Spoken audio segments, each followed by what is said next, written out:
Hey guys, welcome back to our YouTube channel. Today in this video, I'm going to show you how to fix your Google Chrome being slow or lagging. So first thing first, open your browser.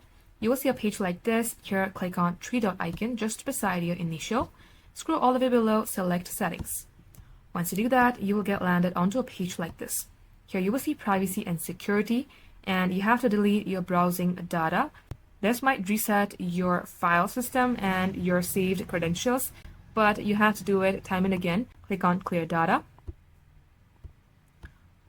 Once you do that, from your left hand side, scroll below, click system. And at this page, you have to click on this user graphic acceleration when available. Untoggle this, relaunch it, and toggle it back on. Likewise, click on extensions here.